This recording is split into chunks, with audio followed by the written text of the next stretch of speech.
Alrighty, everyone. Welcome to the Organizing the Green New Deal free course. This is course number 9, and we are going to talk about a Green New Deal for Pacific Northwest forests. Today, we're joined by two very talented organizers who I've had the distinct pleasure of working with in Oregon and Washington campaigns in the past year. Samantha Krop, who is currently an organizer at the Forest Climate Alliance, and Dylan Plummer, who is at Cascadian Wildlands, also an organizer who does a bunch of forest work and also some really important gas work. I'm going to pass things over for them, and they were going to tell us about forests and all the great stuff that's happening in their world. And then I think there's going to be some time for questions, so feel free throughout the presentation to populate the chat and the Q&A box with your questions, and then we'll moderate those when it's time. So thanks all for joining us, and looking forward to this conversation.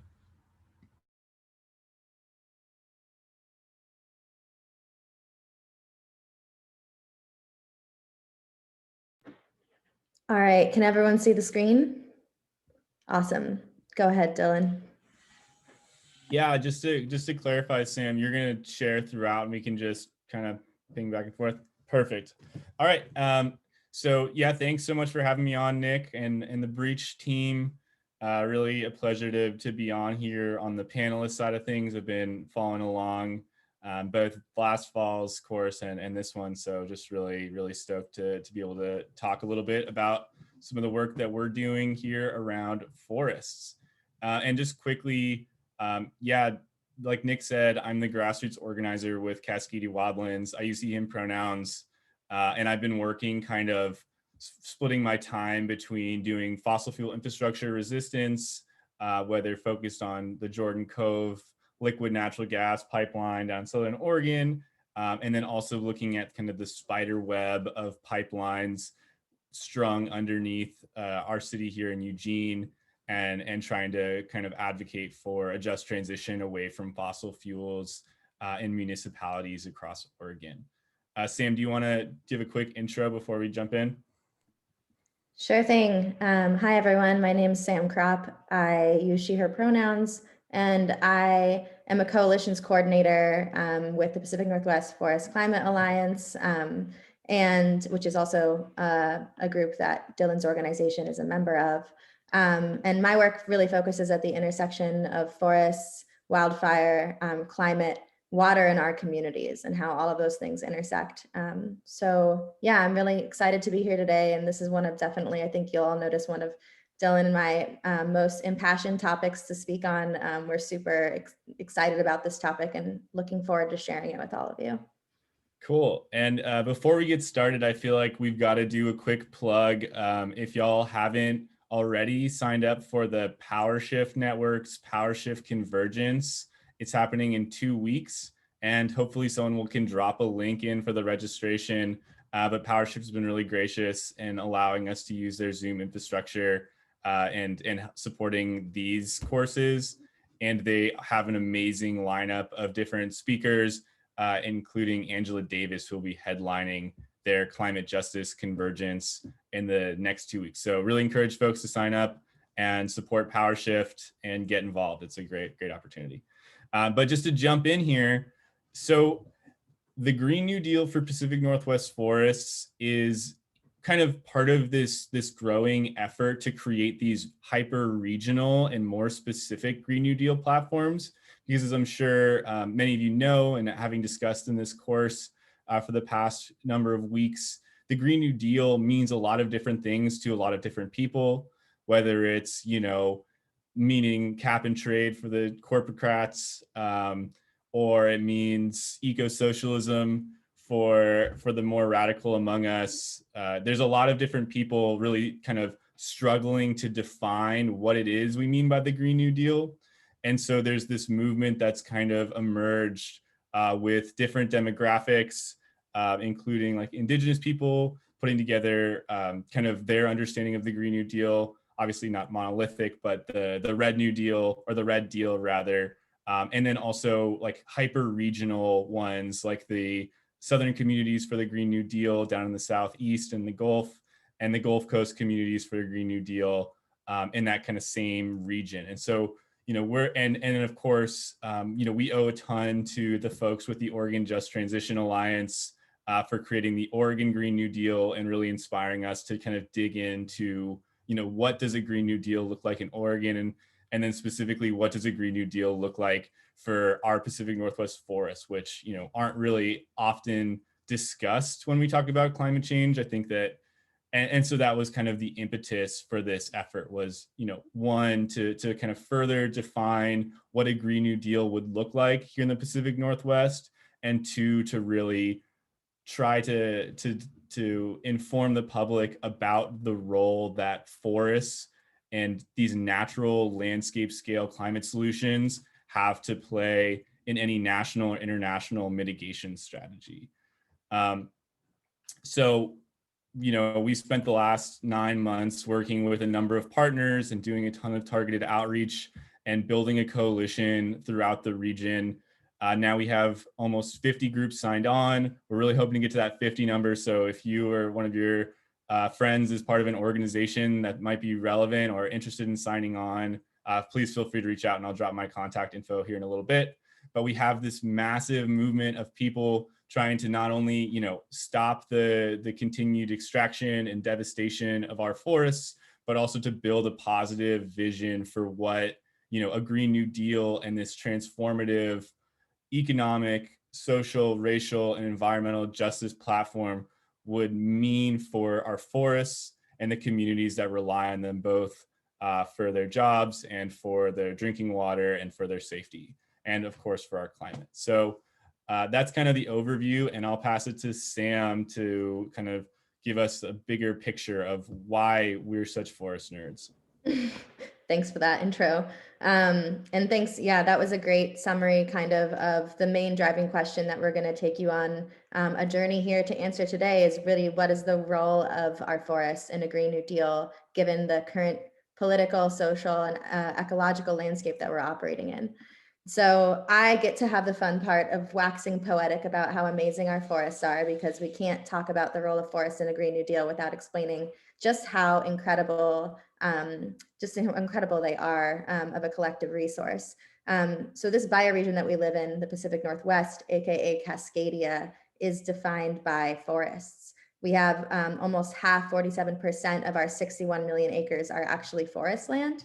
And we have all different kinds of forests here, and they provide tons and tons of ecosystem services for our communities. And some of those forests are actively filtering our air. They're providing habitat for myriad species that obviously can't live in the inner city, and also who shouldn't be living in the inner city, living in a global pandemic. That's something that's become really real for us, is the importance of forests for habitat. Obviously, they provide, cultural value for many indigenous communities who have lived here since time immemorial. And they provide adventure and recreational value for so many of us who love to spend our time in these places.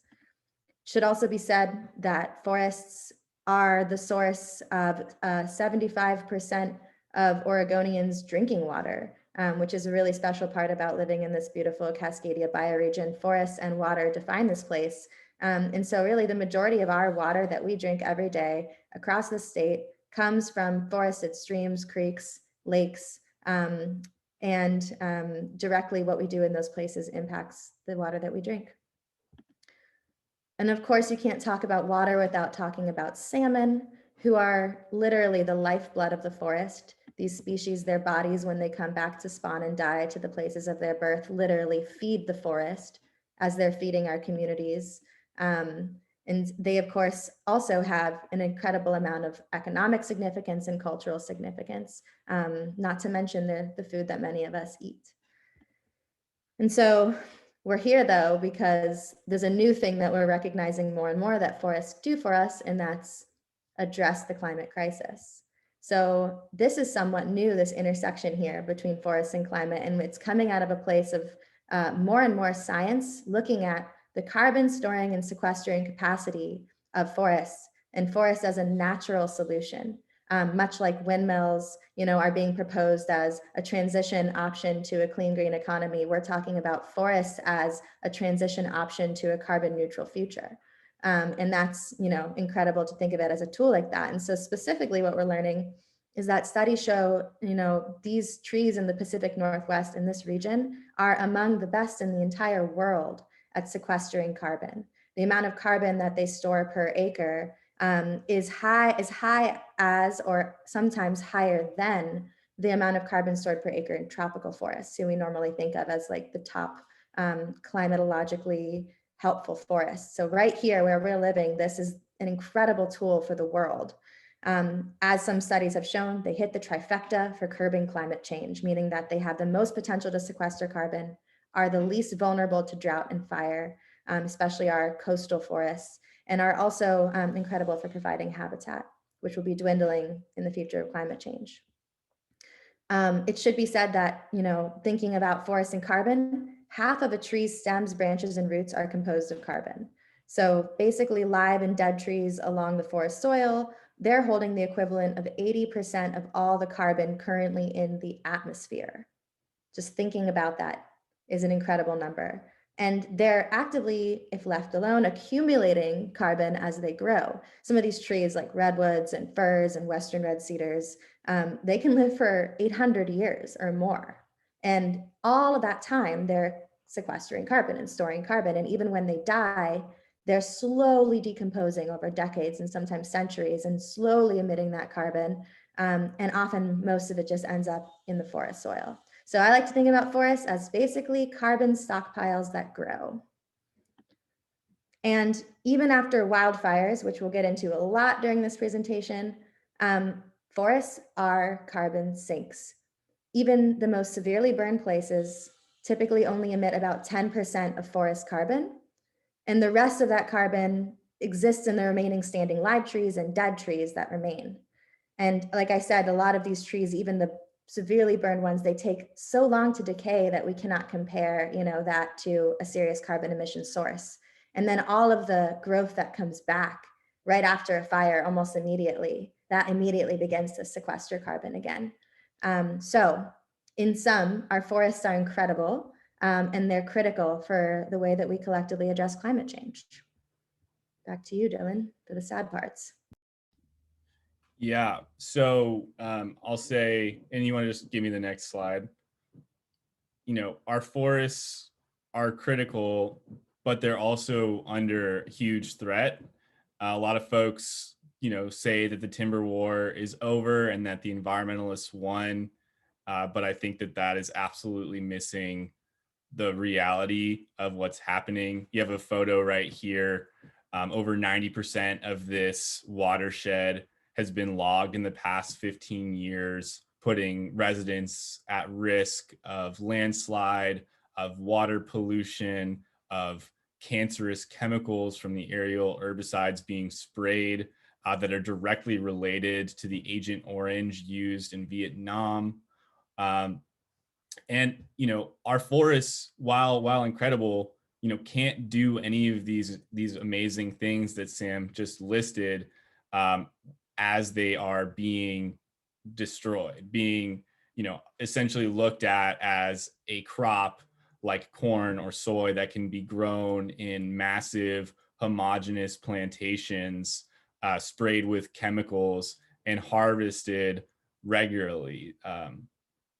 So since colonization, logging has liquidated the vast majority of all of Oregon's native forests and the Pacific Northwest native forests. Decimated species populations, drove many species extinct and many others on the verge of extinction.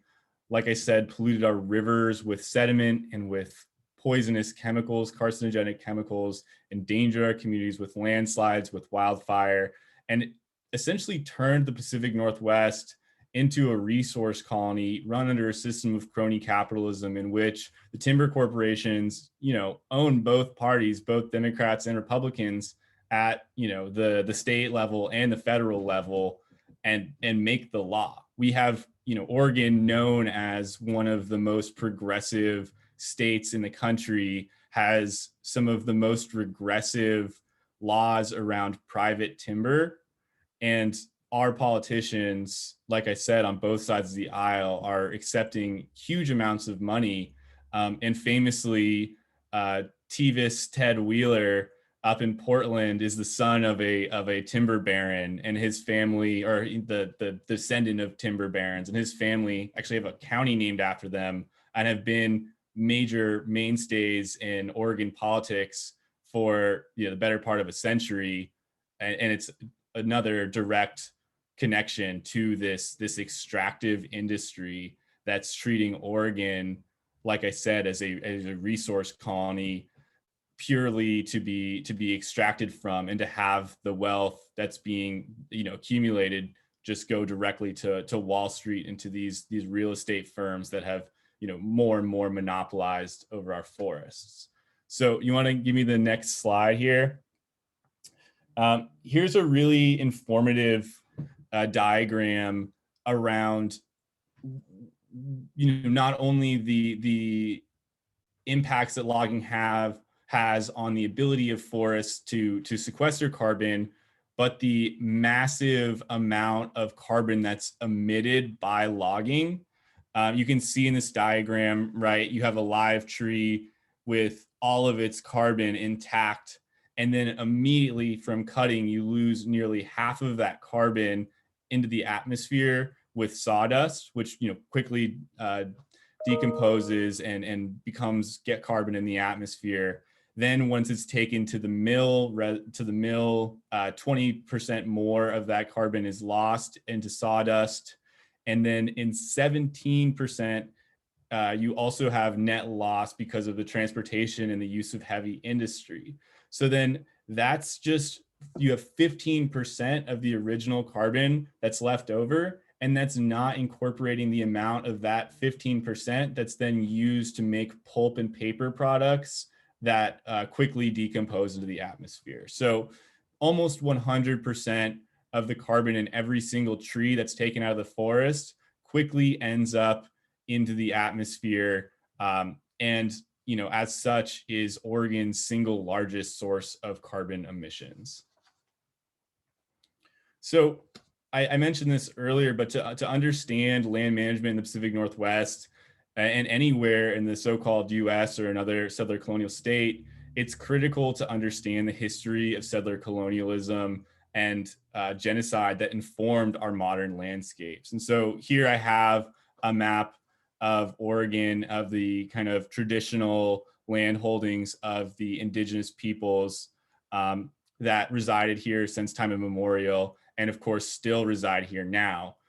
And so, every piece of land that I discuss in this presentation, that we discuss in this presentation, is obviously, as such, it's the result of this dispossession and forced removal of indigenous people.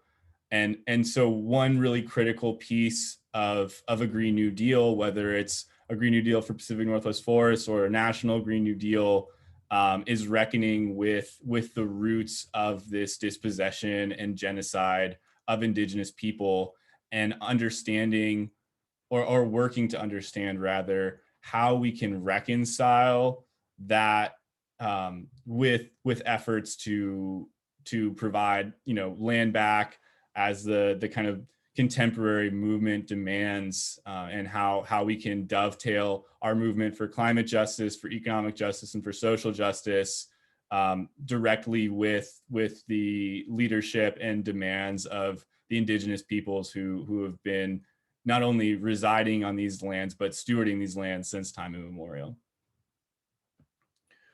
Now the map looks much different. So this is a map that kind of displays the different land ownerships of in the state of Oregon. And as you can see, the purple is the United States Forest Service, so national forest land, federally managed. There's some kind of green federal land, so that's BLM. And then there's also a kind of olive right along kind of the edges, the western edges and eastern edges of some of this purple, which is the O&C land. And so those are kind of the three major federal land holdings that we have in Oregon, which make up, over, I think it's 53% of Oregon's land mass and 61 million acres. So the majority of the state of Oregon is owned and managed by the federal government. And then additionally, state lands make up 3%, 40% is private, with a vast majority of that being private timber holdings and ranching holdings that are, like I mentioned earlier, increasingly being monopolized and consolidated into the hands of just a few real estate trusts that are directly tied to Wall Street. And then there's just about 2% of the land that is still in the under the governance of federally recognized tribes. And we'll talk more about this in the future. But just for now, it's critical to understand, the amount of land that is still held and managed by the federal government, and the, opportunities and also the challenges that poses. So many people are unaware of this, but our federal land management agencies, and again, I'm primarily talking about the Bureau of Land Management, BLM, and the U.S. Forest Service, USFS, they're still selling timber. The Forest Service resides in the Department of Agriculture and was originally thought of as an old agricultural agency, designed to just row crop trees with that as its primary mandate. The Bureau of Land Management primarily owns more kind of rangeland, not as much forest, but in Oregon and Washington and Northern California, there's a unique scenario called the ONC Act and the ONC lands, which I won't get into in depth. But in short, they also are managing forests and are, generally thought of as more kind of resource extraction heavy than the Forest Service. But the point being that both of these agencies are still regularly selling public forests off to private corporations for profit, not for federal profit, mind you, because most of these timber sales are actually sold at a deficit to taxpayers, but they are profitable for the private corporations purchasing them and often clear cutting them. Although since the timber wars kind of wrapped up with the Northwest Forest Plan, they've started using prettier names than clear cut. They call them now regeneration harvests and quote unquote shelterwood harvests. They sound like old folks' homes or something. And so it's really critical to understand, right? Like, these public lands are not as protected as many people would think. In fact, the vast majority of our public forests in Oregon and Washington are what are considered working forests, being sold or at least leased rather to timber corporations, and then replanted. And this is the replanting style is, like I mentioned earlier, in these homogeneous row plantations of Douglas fir trees, which are the fastest growing and most profitable tree.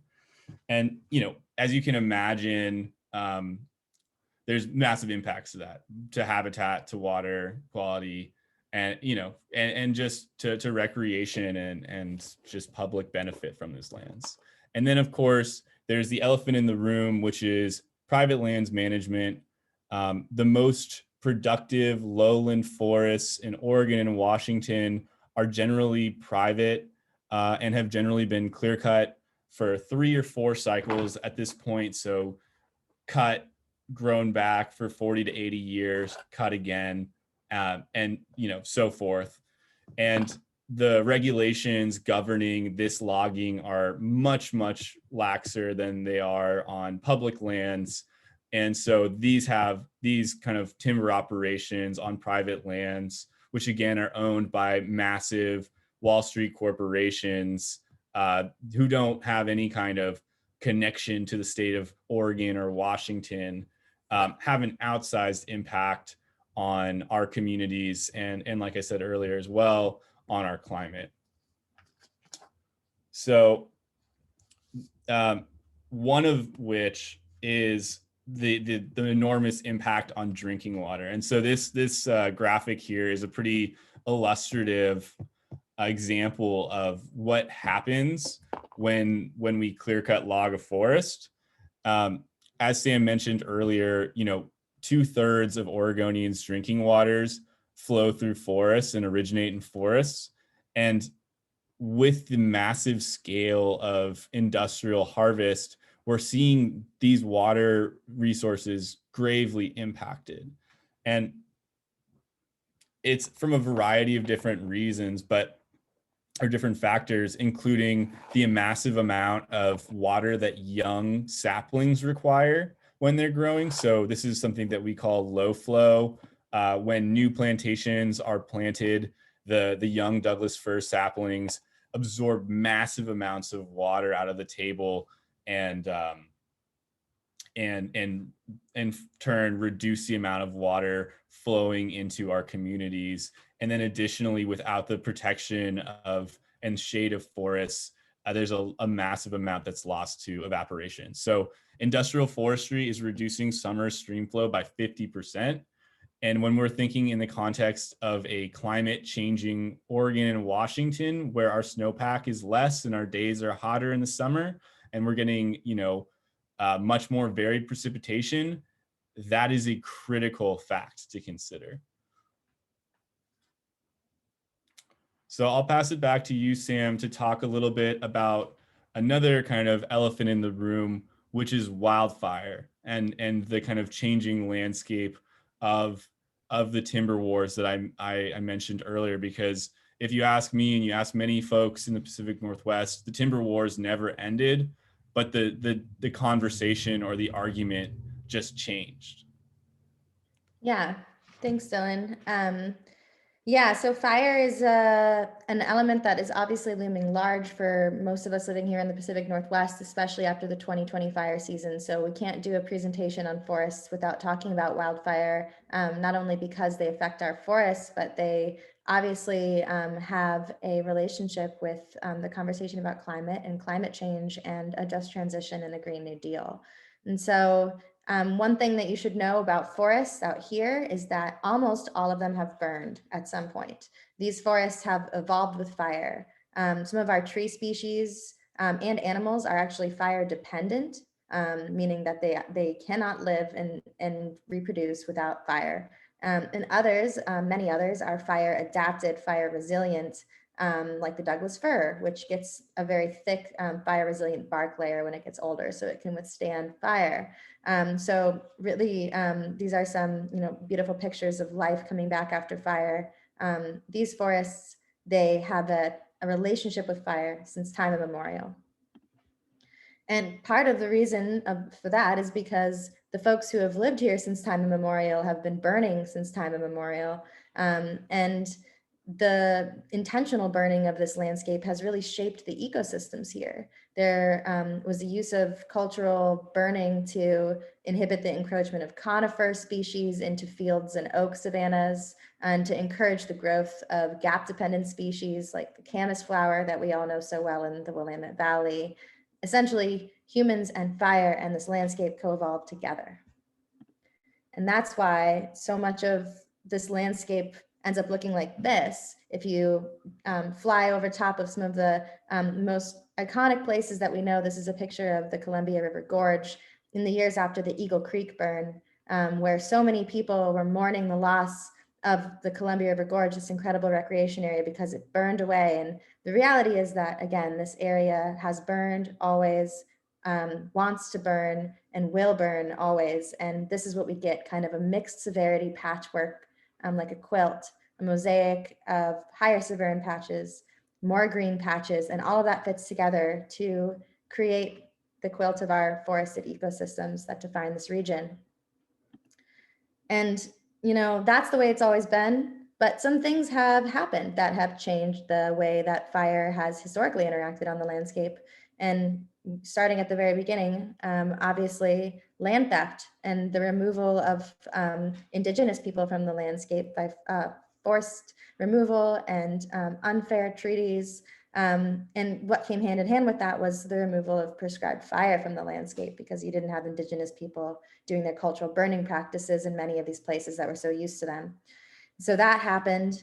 And then some more bad things happened. Most of us don't think about Smokey the Bear as a bad guy, but Dylan and I do, and that's because we've tangled so much with some of the policies, the misguided policies coming out of the Forest Service. And one of them began really around the time of the turn of the century, after the Great Fire of 1910, which was this really obsessive move to squash and prevent every single fire that pops up on the landscape. And so you have this really big move for fire suppression led by your favorite Smokey the Bear and the Forest Service. And that continued and is still continuing today. There was definitely a lessening of fire suppression in the 60s as we began to recognize more that fire is needed on this land. But still today, there's a real big push to put out every single fire and to make it happen fast. And that's a problem. And we're going to talk a little bit about why that's a problem for the forest, but what we can still do to protect our communities, because obviously fire is a complicated element, and while we want it in the forest, we don't want it in our communities. And so another context piece to think about, so we've got that historical land theft, removal of indigenous people, removal of prescribed fire from the land base, and then we add on to that issue of fire suppression, and then we add on to that, this is a timeline of just kind of the typical climate cycles. So typically here we have a hotter, drier period and a cooler, moister period. And so naturally right now, we're in a hotter, drier period, but obviously that's getting exacerbated by climate change. So here we are with all of those things interacting. And then we get this historic east wind event that pushed all of these flames that normally live on the east side of the Cascades over the Cascade Mountain Range and into the west side. And mixed with all of those conditions that I just named, we get a fire season like the fire season that we had this year. And so those are kind of, the mixture of events that have brought us up to this place. But Dylan is gonna check in on how some of these things end up playing out and how our practices on the landscape end up also feeding into these historic fire seasons. Thanks, Sam. So wildfires, contrary to public opinion or public, I guess, widely held public belief, and what the timber industry would have you believe, actually burn more severely on private timber plantations than in public forests. You hear this kind of euphemism a lot, which is we need more active management on the forest, whether it's not raking enough according to Trump or it's not logging enough according to everybody else. There is a quote unquote lack of active management in our forests that are causing them to burn. And this couldn't be further from the truth. Recent studies have shown that logged areas and the subsequent timber plantations that replace them burn hotter and faster than public forests. Our fire resilient, fire adapted forests are built to burn at low severities really frequently, whereas the dog hair plantations that are replacing them every time there's a logging project, these matchstick, young, dense timber plantations will catch and burn in these really hot, high intensity, high speed infernos. And so you can see here on our left, we've got a big, dense, old growth tree that's probably lived through dozens, countless fires in its lifetime. And then we have a 20, 30-year-old plantation that looks like something you'd see in a horror movie, that's got branches all the way down that, just would take a tiny spark to start a canopy, burn that could then, potentially even put an old tree like the one on the left in danger because of this really dense, homogeneous plantation. So this is a really informative map. The private lands are marked in like bright red, previously logged private lands, and logged public lands, federal lands, are marked in like the kind of darker blood red. And then you can see the unlogged private land, there's very little of it. in purple. And what this map is of the Holiday Farm fire perimeter, which is close to my home in Eugene along the Highway 126. And so what the timber industry has been saying, right, is, oh, you know, the fires start on public lands and then they come and burn in our plantations, and we need to have more logging on public lands to prevent these catastrophes. But you look at this map and you see that the fire burned almost exclusively previously logged private land. So not only does logging not stop wildfires, but private lands, which have been the most intensely managed, actually burned more than the fire resilient native forests. So I think this map is illustrative, and there are many more maps like it, to just start to understand the way that industry is, you know, not only obfuscating the science, but actively putting our communities in danger. If that fire had burned a little bit further, it could have entered into Springfield, it could have entered into Eugene, and even so, it burned down many homes. You know, there were a few people who lost their lives in this fire and fires around the state. And, you know, in large part, those fires were burning because of climate-driven weather events, climate-driven drought, and because of irresponsible industrial forest management. You know, like I said, that stands to benefit only people, you know, who are living far away from any potential impacts that they might have on our community. So this is a great photo of post-fire logging and what that looks like, because not only, you know, does the timber industry say, oh, you know, we need to be preventing wildfire by logging beforehand, but they say that after a wildfire burns through an area, the only thing left to do is to quote unquote salvage the timber. And so this is what they call salvage logging, where they oftentimes get opportunities to bypass environmental regulations, the already extremely lax environmental regulations, to just remove all of the residual carbon that Sam was talking about earlier from the landscape, put it in their mills, put it into the atmosphere, make massive amounts of money. And this is a private lands clear cut, but this next slide shows some of the stuff. Well, the next slide after that shows some of the stuff that's happening on our public lands right now around some of this hazard tree removal. And so, you know, our forests are in danger. This is the industry is using a climate-driven wildfire to excuse some of the largest timber harvests that we have ever seen. This is a perfect example of, you know, Naomi Klein's, what is it, crisis capitalism or whatever. Disaster capitalism. Disaster capitalism there. Thank you for that.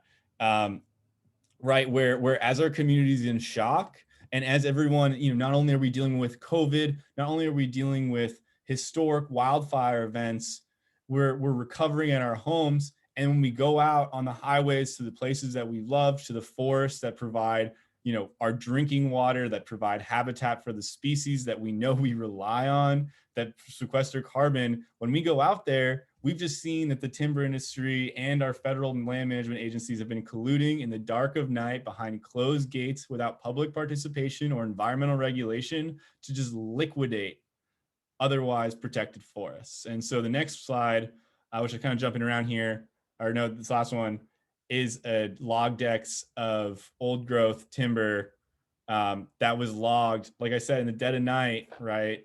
That otherwise would have had full protections if not for these wildfires. So this disaster capitalism mindset it's driving us in a vicious cycle where climate change is driving wildfire, and then in response to the wildfire, the timber industry is saying we need to log more and further emitting carbon and further driving wildfire. And so it just repeats every year and only is getting worse. And you know, like I said, this has trickle down effects, literally, because the water that we drink is being filtered by these forests. And there's studies that show that post-fire logging increases sedimentation in burned forests and in burnt waterways running through those burned forests by 28 times. So like I mentioned earlier, our fire resilient forests protect communities. That's why we say that forest defense, not only is it climate defense, but it's community defense. Our forests provide so many services to our communities and have their own inherent value, if you ask me. And if we don't protect them, we're leaving ourselves in danger, both in the face of increased climate impacts from their carbon emissions or the carbon emissions of logging, but also because we're taking away our lifeline in the face of these growing wildfires, in the face of growing droughts. The forests are the thing that are going to make us most resilient. And while the timber industry is running a multi-million-dollar, multi-billion-dollar PR campaign to tell you opposite, the last thing that's really standing between our community in the Pacific Northwest and full-blown climate chaos is these forests.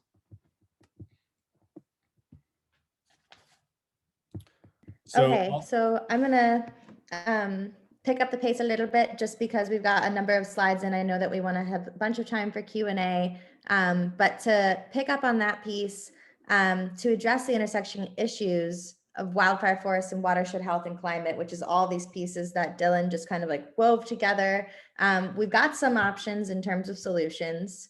We could do a bunch of silly things like putting out every single fire on the landscape, which Bernie is obviously displeased with in this photo, and all of us are pretty displeased with, and a lot of firefighters are pretty displeased with. We could decide to cut down all of the trees to prevent wildfire, like Dylan was talking about. That's a very common refrain from the timber industry. This is a commercial of theirs on the left. Which do you prefer? Wood, working lumber industries and mills, or this like very dark, scary, dead-looking forest. This is another example, active forest management, because I like my forest green, not black. So we could listen to that sort of stuff, which, as Dylan hit on a little bit, doesn't work. This is just a graphic that shows that those who have tried to like log away the forest to prevent wildfire have failed, because it's like the analogy I use is like trying to pin the tail on a donkey while blindfolded, but the donkey is like super, super, super, super small and you have like no chance of touching it. That's a terrible analogy, but basically you're just like trying to guess where a fire is going to burn and you have no idea. It's like all those factors we talked about play a role and you just can't predict. And when we try to predict, only about 1% of the time do the things that we log to prevent fire actually encounter a fire. And then we have to go back and do it again in a couple of years because that treatment is only effective for so long. So we could do that silly option. But what we're here to talk about today is that fires belong in forests, but they don't belong in our communities. We don't need to do all of those very silly options like logging in the backcountry to prevent fire, like sacrificing our firefighters to put out every fire. We don't need to be clear-cut logging, which is incredibly destructive, or post-fire logging. We could actually pivot and put our energy and our resources and our focus into solutions that work. And where that lives is at the nexus of really focusing in on our communities. So when it comes to fire, all of the solutions that posit we focus our energy and resources in the backcountry are off base. The solutions that focus on our communities and making sure that our communities have fire-proof or fire-resistant homes, that our communities have the defensible space they need around them, that communities have smoke shelters, that communities are prepared to live in the landscape of fire. Those are the solutions that we're talking about when it comes to a Green New Deal and just transition. And the bottom line is that we can no longer afford to allow our forests and communities to be sacrificed for corporate greed and these false solutions that we just talked about. These threaten the health and future of our future generations and the planet, and we just don't have any time for that. Action needs to happen now. And so we're going to pivot now into actually what are we suggesting we do about all of this in the context of a Green New Deal. So we have a monumental opportunity right now, as I'm sure you've been hearing for the entirety of this course. just as the disaster capitalists see an opportunity to profit, as it seems like our country, our planet is in shambles. So too do we have an opportunity to rebuild, to recreate, to reimagine what it is that we want our society to look like, to be like. And I think the Green New Deal is a perfect kind of vehicle for that transformation. And so when we're talking about forests, we have a number of really critical things that we need to do. And we have a really great model in the original New Deal. So this is a photo of the Civilian Conservation Corps from the New Deal. Employed 3 million people starting in 1933 to do public works throughout our public lands across the West. Civilian Conservation Corps, while a great example, was exclusionary. And so it's really important to understand kind of the, systemic racism and, the dispossession of indigenous lands that were kind of integral to this, but at the same time, the kind of seeds of valuable inspiration that it can provide. So a Green New Deal for Pacific Northwest forests can absolutely take from this idea that there is an endless amount of public works to be done in our forests. But instead of building roads, instead of logging forests, instead of building cabins, what we need to do is start deconstructing some of this infrastructure that is no longer serving us, that is putting us at greater risk. So in the actual Green New Deal resolution, they specifically talk about securing for all people of the United States for generations to come, clean air and water, climate and community resiliency, healthy food, access to nature, and a sustainable environment. And it kind of goes without saying that forests, after we've been talking at you for 50 minutes, do all of those things and more. So just really kind of tying into how the forest aspect of this fits into that resolution. So in our Green New Deal, we kind of have some broad visioning that's being done, right? Where we can create a society based on principles of solidarity and ecology instead of competition and extraction, a future in which forests are valued both as ecological communities and for the countless benefits which they provide to our communities.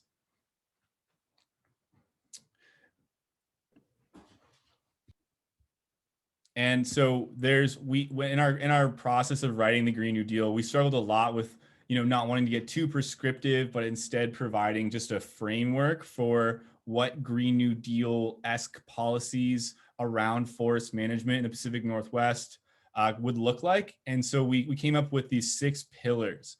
And the first one being using the potential of the Pacific Northwest forests as a climate solution, an incredibly cheap, an incredibly bountiful, an incredibly well-tested and proven mechanism by which to remove carbon from the atmosphere and to increase community resiliency while we do it. This is a no freaking brainer. This should be the crux of any meaningful climate policy, is looking at the existing resources we have on the landscape and taking full advantage of them. Pillar 2, transforming industrial forestry practices on private lands. Like I mentioned earlier, private lands have an outsized impact. They've been increasingly consolidated under corporate ownership. They're impacting community safety, drinking water, our climate, habitat, you name it. They are having a negative impact on it. And it's time for some serious reimagining of what these working forests could actually look like. And there's some really common sense policies that are being discussed in the region around small tweaks that could dramatically increase the amount of carbon that's being sequestered, increase the benefits that these industrial forests are providing to the local communities, and increase the amount of jobs working in good paying union positions that would be available to our community, which are generally deindustrialized and extremely low income. To run through some of the other pillars, which were in the Green New Deal document that you saw, so please do dig into them deeper yourselves. But we definitely wanted to highlight the importance of empowering frontline and marginalized communities. Obviously, that's a central tenet in the Green New Deal is not just a transition, but a just transition. And what that means is obviously elevating those who are experiencing the effects of climate change first and worst.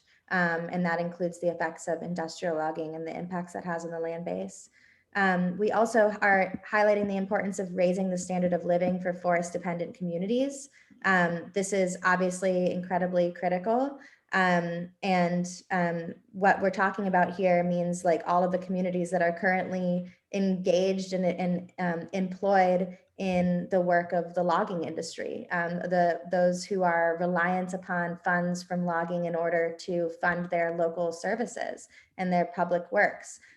We are not suggesting that we leave behind these communities in the process of a just transition, but that rather we elevate these communities and we raise the standard of living, because we know that many of these forest dependent communities aren't doing well right now in Oregon. And that's where the primary push to log more and more is coming from. And so that's certainly at the heart of what we're going after. So along those lines, investing in these communities that I was discussing, deindustrialized, impoverished communities that have seen, tax revenue dry up as the timber industry, deregulated itself over the past decades, and really investing in weatherizing their homes, or the homes are homes, and allocating public funds to education, creating job creation, climate adaptation, and in rural infrastructure. And then, of course, Pillar 6, acting on the best available science. There are some really clear-cut scientific understandings around forests that we've been talking about that, despite industry's efforts to obfuscate, show clearly a path forward for addressing the climate crisis, reducing wildfire risk, creating species habitat, increasing water quality, decreasing exposure to carcinogenic chemicals, and they all point towards reforming our forest practices in the region. So wanting to always inform our work with the best available science and, of course, indigenous traditional ecological knowledge. So where we go from here and what we're going to kind of wind up with before we enter into conversation is just some ideas to plant a seed for taking future action and supporting policy and material work on the ground under the banner of a Green New Deal for our forests. And so in the document that we sent around, there's a link to an opportunities for action document that really answers the question that so many people ask when they read the Green New Deal platform, which is, great, this sounds beautiful, but what does this actually mean on the ground? And we tried to do a little bit of answering that question, and by breaking down kind of a number of different jobs, employment opportunities, ideas, dreams, things that could come out of these pillars. And a lot of that includes stuff that's sort of already happening or starting to happen right now, but that could really, really be highlighted and elevated and emphasized under the platform of a Green New Deal. So one big one, like I said, we've drawn a lot of inspiration, was the Civilian Conservation Corps. Biden and Wyden, Senator Wyden and President Biden have been talking about a climate conservation corps. There's some good and some bad in that legislation because there's a lot of thinning, but our vision is a civilian fire corps and climate corps, where we're creating good paying union jobs for folks to follow the traditional ecological knowledge of indigenous peoples, like Margot Robbins, who we have pictured here, setting a traditional fire on her homeland along the lower Klamath. We need folks in the woods working to, restore them to their native conditions, to reintroduce wildfire into the landscape so that we are better prepared when we have these extreme weather events that drive high severity wildfires, rehabilitating industrial timber plantations that are increasing fire risk, and creating defensible space around homes and communities. and always supporting local efforts and local leadership to increase resiliency and to adapt to the already baked in impacts of the climate crisis. Another very accessible, low-hanging fruit Green New Deal action that we could take is immediately protecting all old, complex, and mature forests. And so we don't just mean the nicest and oldest growth of the old growth. What we mean is the old growth of the future. That those forests that are healthy, that have lived here, that are native, and full of native plant species, that haven't been logged a bunch over and over again, and turning those into carbon reserves. So this is like a total change in the way that we would be managing these forests. Right now, we manage them primarily for timber, plus some other values scattered in and considered occasionally. But this would be managing them for specifically their carbon storing capacity, which is a conversation that's really starting to happen now in places like Oregon and Washington and on a federal level, and a conversation that we're really excited about. Because again, circling back to where we were at the beginning, these forests are a natural climate solution. The first and best thing that we could do is just stop the logging of the carbon stores that currently are in the ground. And then, of course, funding jobs in outdoor recreation and education. Recreation generates a significantly larger portion of Oregon's economy and employs more than twice as many people as the timber industry. In Oregon, the timber industry remains the single largest source of gross carbon emissions, making up 35% of the state's annual carbon emissions, while only generating 2% of the state's gross domestic product. This is in stark contrast to the emergent ecotourism industry in Oregon, which makes up over 6% of the state's GDP and employs approximately 5% of the workforce. This provides us a model by which to move forward, investing in our communities, creating green, good-paying jobs, and moving away from an extractive and polluting industry like timber. And the last idea that we have to present to you as like a policy proposal under the banner of a Green New Deal for our forests obviously has to do with this issue of private industrial logging, which we've discussed a great deal today. And you know, not only do we need to protect the complex old forests that are our carbon stores, but these plantations, these young timber plantations, are a problem. They're a problem for our communities, for our drinking water supplies, for our climate, for fire, as we've discussed. And we need to be able to restore them, and the degraded watersheds and the road systems that scar our landscape. We need to be able to do that care work, that Band-Aid work, the restoration work, and bringing these places back to a place of complexity, diversity, and health. And so that, you know, think about all of the jobs that we could have, you know, local, incredible union jobs, where people go into these places that are all, you know, these characterize the landscape where we live. These are our backyards everywhere across Oregon. And imagine, you know, a workforce going into these places with the intent of care, and the intent of restoration, and supporting communities by growing fire resilient and climate resilient forests. So that's, you know, the dream that really gets me going with the Green New Deal for our forests, because there's so much work to be done, and such a beautiful vision that is an alternative from what we're doing right now. And so, you know, we'll leave you with a sentiment, which is we are at a moment, a precipitous moment, where we are kind of hovering on the edge of full climate collapse and the destruction of the last resources that we have that could, you know, mitigate the climate crisis and protect our communities.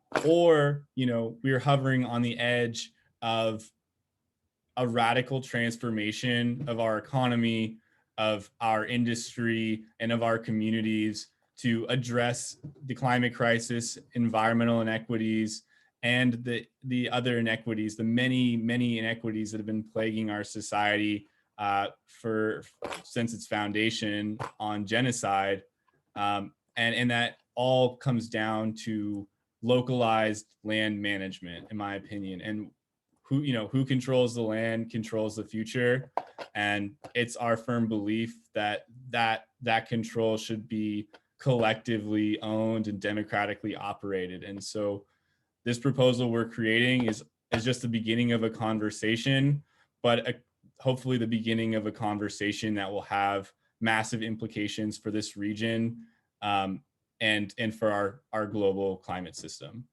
So thank you all so much for bearing with us, and sorry for kind of the speed round there at the end. I guess I was being a little long-winded. And the next slide has a bit of a call for action. So if y'all have a minute, I mentioned at the beginning of this presentation that we're experiencing this massive post-fire logging blitz right now, just seeing a ton of forests being leveled and hauled off behind closed gates with no public participation. And I think it's critical that we're reaching out to the legislators who have the ability to stop this and who are actually actively supporting it in some cases and still calling themselves climate champions. If they want to be climate champions, they can no longer champion the industry that's putting our climate in peril, that's putting our communities in peril. So please call Representative Fazio, who represents the 4th District and is the chair of the transportation working group or whatever committee in Congress, and it has a lot of influence right now on the infrastructure bill, and call Senator Wyden, our good old boy timber Democrat, who needs to hear that he can no longer support big timber if he wants to call himself a climate champion.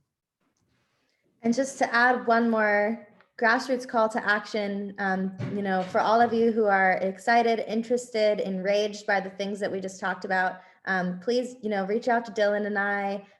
We're working with a growing movement of folks who are doing all kinds of work, from engaging with legislators and working on policy to going out into the woods and documenting what threatened places there are around us, and doing grassroots creative action to draw attention to these issues. So we really need a polyculture of tactics in order to win this. And for all of you interested, we hope you join us. So thanks so much for being here.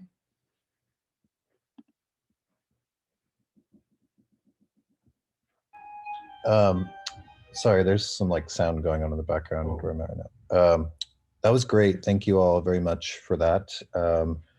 While we wait for some questions to kind of come in the chat here, I'm gonna ask a couple in hopes that we can sort of narrow in on the narrative components of sort of how we got to where we are, because I think it's really important in terms of where we go. But there was some mention of the timber wars in the context of this conversation, and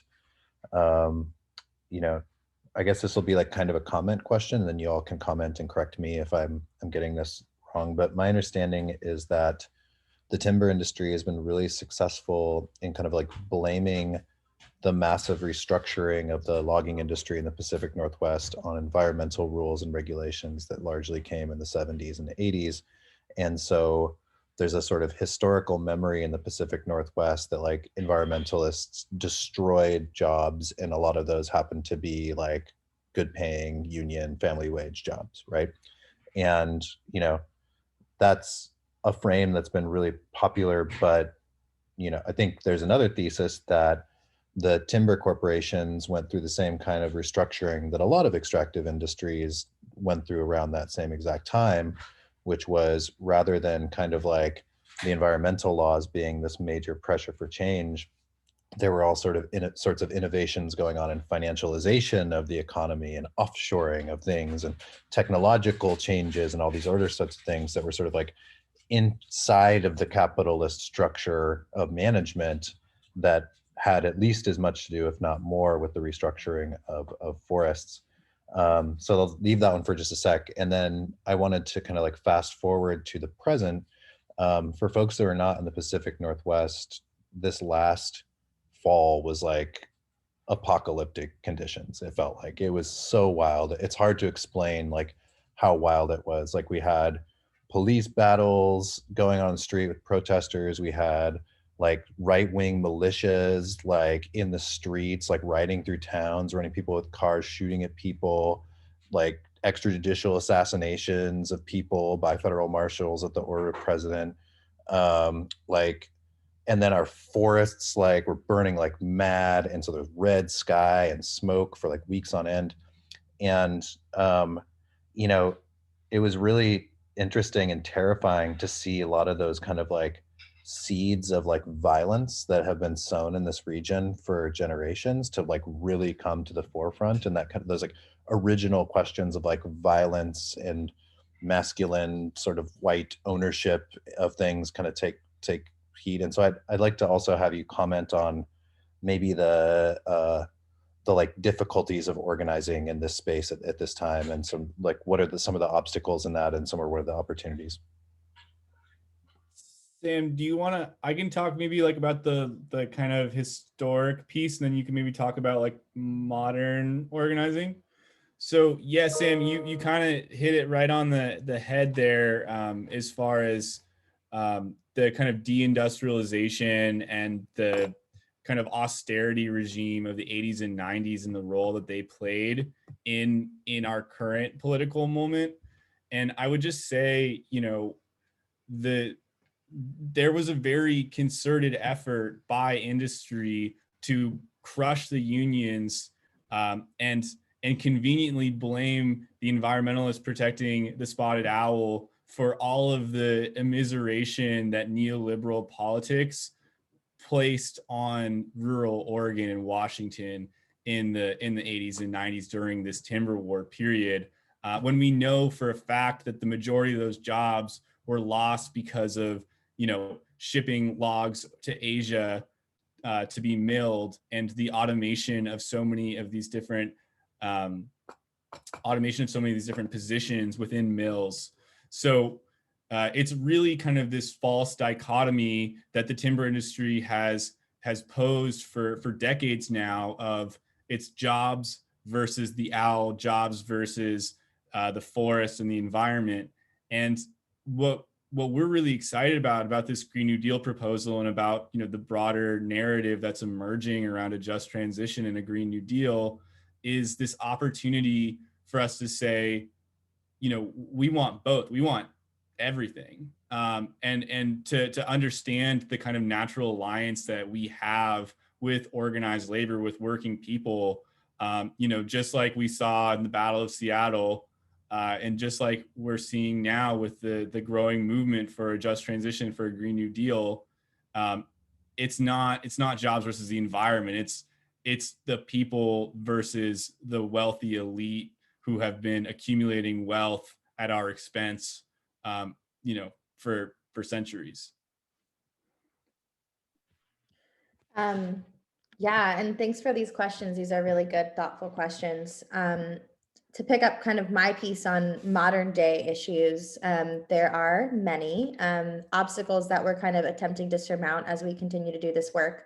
Nick illustrated really well the actual environmental and political issues that we dealt with this summer between the wildfires and the political landscape, and, you know, essentially fights in the streets with police. All of that happened.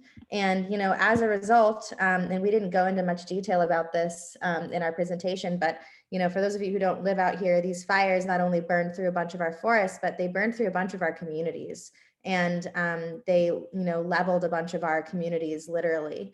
And now, as a result of that, there is a significant amount of fear mongering happening around fire, which is for very good reason, because, you know, people were, it was a threat to homes and communities.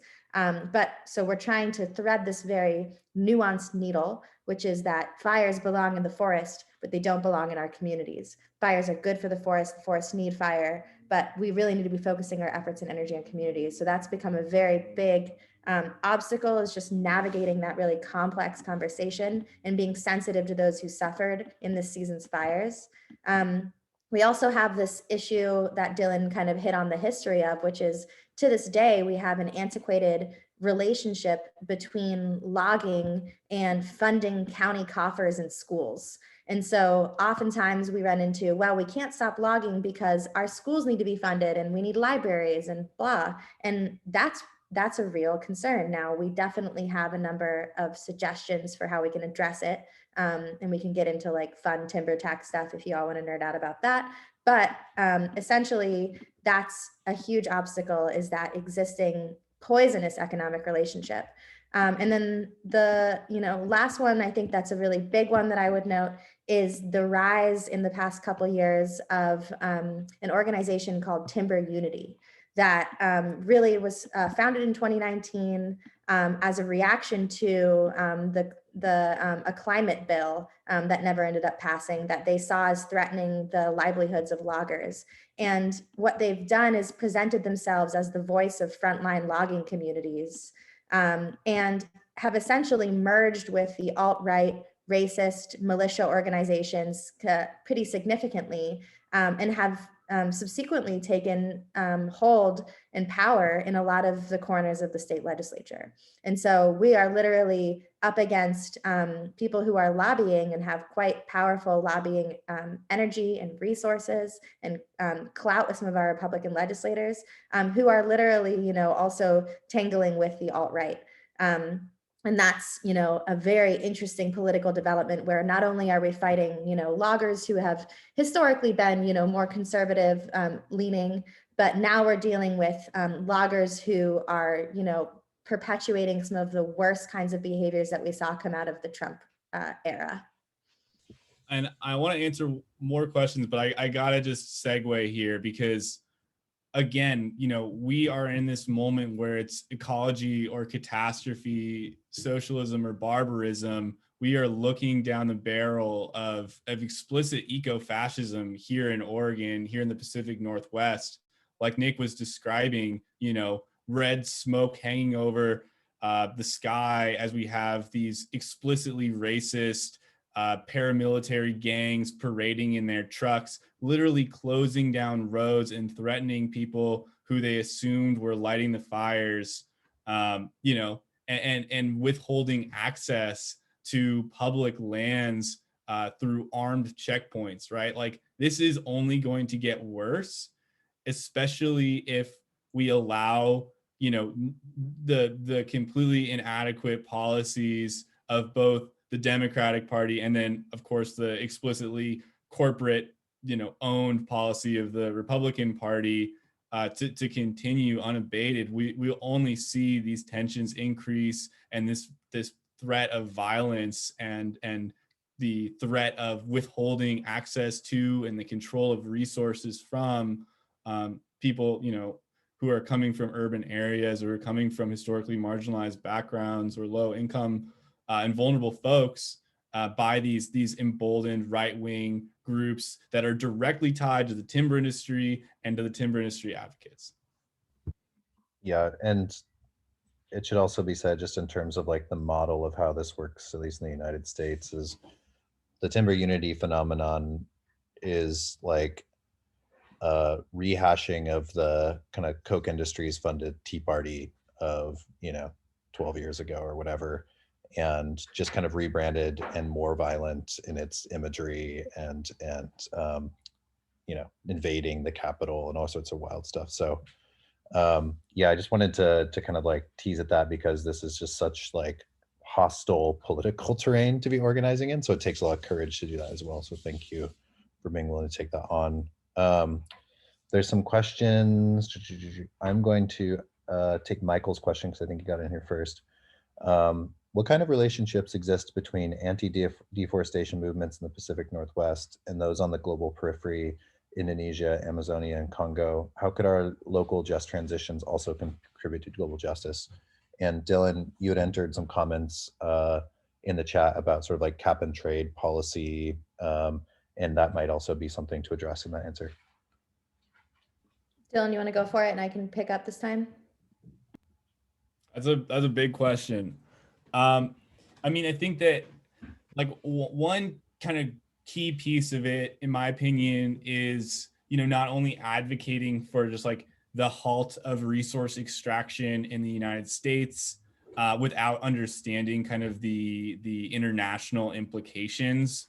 So if I were to say we shouldn't log anymore in the Pacific Northwest, without offering an alternate source of fiber products, the consequences of that would probably have just like untold impacts in all of these developing countries around the world that are just being devastated, at scales we can't imagine.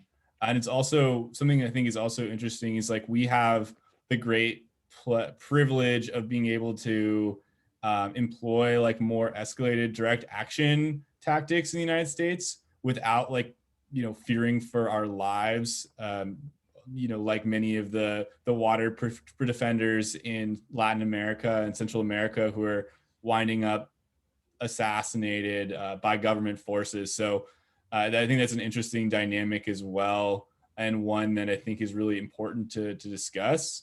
But as far as like direct conversations or communication with this international effort, especially like on like the kind of imperial rim or fringe, there's not a ton of conversation at least happening in nonprofit spaces, and I'd love more resources if you have them. And Sam, please jump in if I'm missing anything there. No, I think that's accurate. I mean, the last thing that you said is what strikes me is, it's interesting because of the management schemes that we've created. Each location does a different way of addressing that issue based on who's managing it. And so even just in Oregon, we have, private, state, federal lands, and people working on those different things sometimes don't speak to each other because the ways in which they access change are different depending on the agency. And so that's the same thing with, a lot of like looking at forest management in Canada. Someone mentioned in the chat the Fairy Creek blockade, which thanks for mentioning. Really inspiring work being done in BC right now on Vancouver Island in defense of some of the last old growth there. And it's a totally different process. I also wish I could go to Canada right now. It's a totally different process.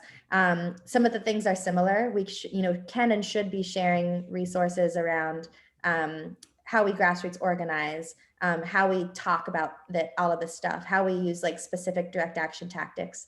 But when it comes down to who's in charge, the targets that we're targeting, the management bodies that we're engaging with, because of the complicated schema that we've created, it's a total mess. But I echo what Dylan said, that I would love to work more with folks working on international forest issues. And I do think that that's the next step with these conversations is we're already building bridges between folks talking about Green New Deal for our forests in the South, in Appalachia. And it's time now to talk to people who are working on this in other countries and around the world. And one other note I'd have there, just to speak to the cap and trade piece, right, is that, just as with climate policies that aren't taking into account kind of the full spectrum of impacts and resources that are, going into a global economy, and like cap and trade, just are very much scraping the surface with these, in my opinion, kind of explicitly classist and racist assumptions about society and about how society, power works. They end up having worse ramifications in the long term than benefits, right? I made a joke about how, cap and trade accidentally created timber unity and like a alliance between like the paramilitary right and the timber industry that now like makes it so going to an environmental protest is dangerous in Oregon. And it wasn't even a good policy in the first place. Like, and it's, it's just the same with the coup in Bolivia, right? Where are these electric single passenger vehicles or single occupant vehicles are, leading to greater need for resources that just further global imperialism. So just recognizing the systemic nature of this and the role that imperialism and capitalism are playing and will play no matter what kind of solutions we come up with and try to think those through. Yeah, we maybe should do it at some point, but like the cap and trade experience in Oregon was quite a ride. Just like years and years of like time invested in political process that produced literally nothing in terms of policy win, and didn't even have anything to do with forests, to be honest, except maybe some indirect fees on fuel that would affect maybe logging trucks was like the closest it got. And timber companies were able to lobby for like subsidies to cover that anyway. But yeah, like really skillful reactionary organizing to create a mythology and then basically like build this movement and then just sort of like leverage to like stop any kind of public process from happening in a supermajority Democratic state legislature for a couple of years running now is really, really interesting phenomenon.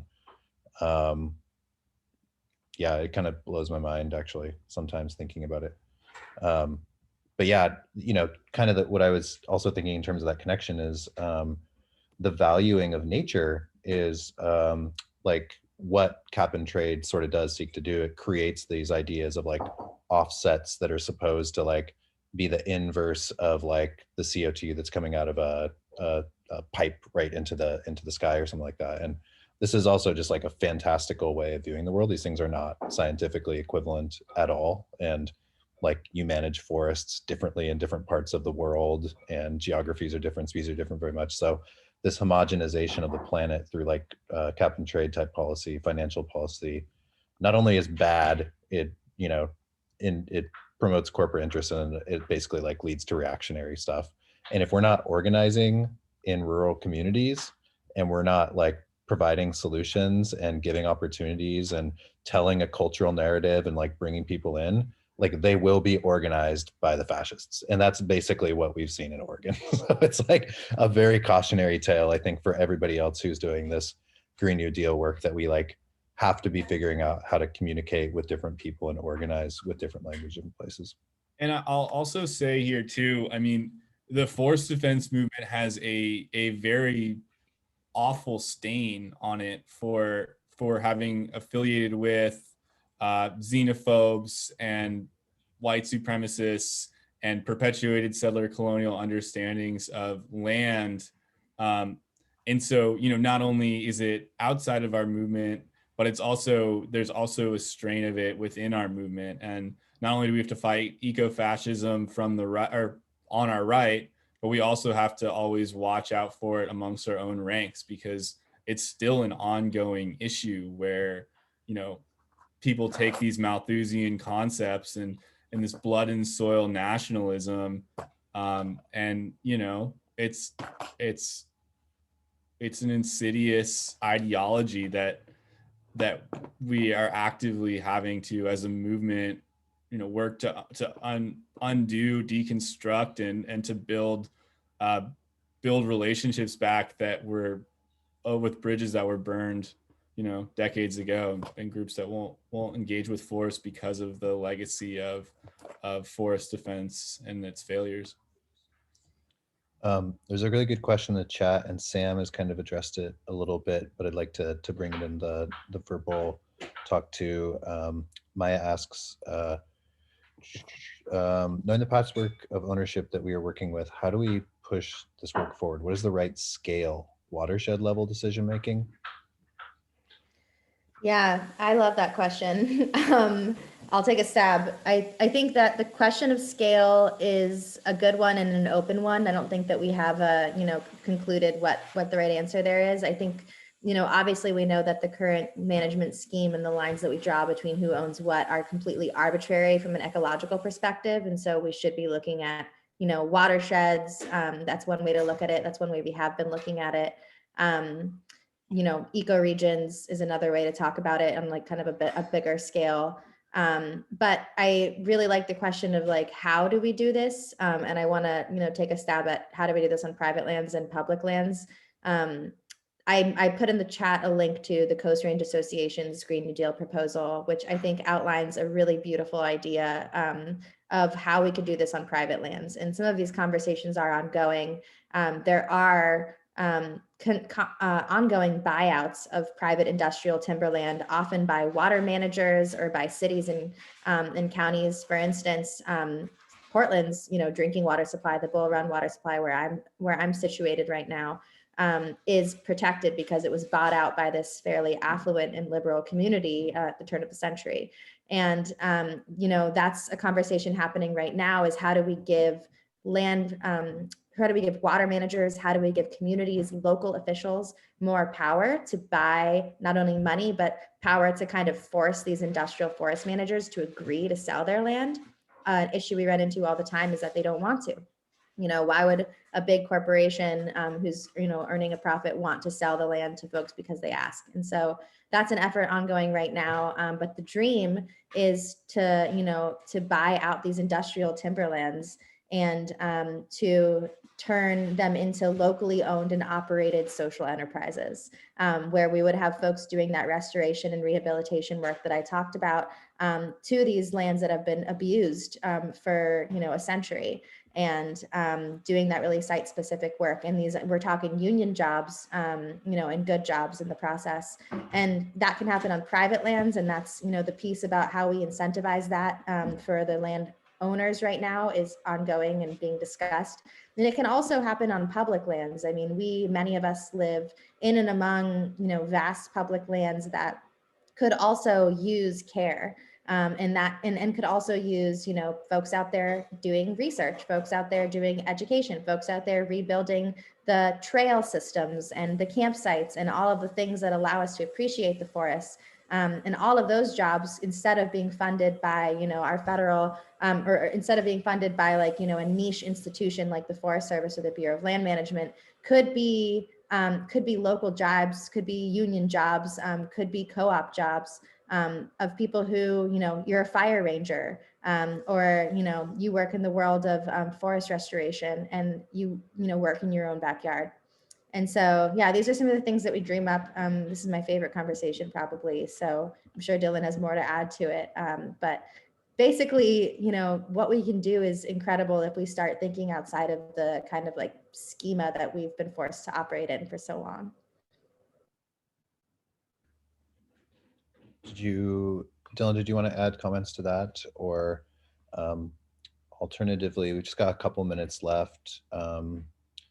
Do y'all have any kind of last thoughts to leave us with? I know you've talked a little bit about how to plug in, but anything that you're really excited about that's coming up? What are you feeling hopeful about? What's the rah-rah to get us out there and doing this work? I want to give a pitch, but I think Dylan and I agree on this pitch, and he can jump in too, which is we talked a lot about post-fire logging. If you live out here in the Pacific Northwest, this is the issue of our moment. We're seeing landscape level changes happening right now in some of the most sensitive soils and the most incredible post-fire landscapes that we have, and it's happening across all management schemes. And this is an incredibly emergent issue, and we really, really, really, contacting legislators, as we mentioned, is one, but also just getting out there and using the platforms that you have to make a fuss about this issue and to make sure that decision makers feel that fuss. Because like we said, generations in advance in the future are going to be feeling the effects of what we do right now. So please, join us and help us. Yeah, I think Sam nailed it. And yeah, remember, forests are infrastructure. Let's put the screws on all of our quote unquote climate champions to start, acting as such. We can't have timber Democrats pretending to be, environmental leaders while funding the destruction of our forests, our watersheds, and our climate. Well, thanks very much to both of you. For folks that are watching us now, we've talked a lot about kind of resources and how we pay for stuff in the past couple of weeks, and similar, we gotta say this is too important to pretend that we don't have the resources to solve this problem. Either we do or we don't. That's basically what's going on right here. So I think last week our guest staffer for Corey Bush said basically if you're going to get involved in congressional policy and you've only got 2 weeks that you want to put toward it, do it now. I think these folks might say the same thing about forestry. Now is the time. If you're going to get involved, do it now, do it strong, get in these networks and go. So thanks again, y'all. Looking forward to seeing your incredible work and supporting you in the near future. Yeah, looking forward to everything. Have a good day, y'all. Thank you, Nick. Thanks, everyone.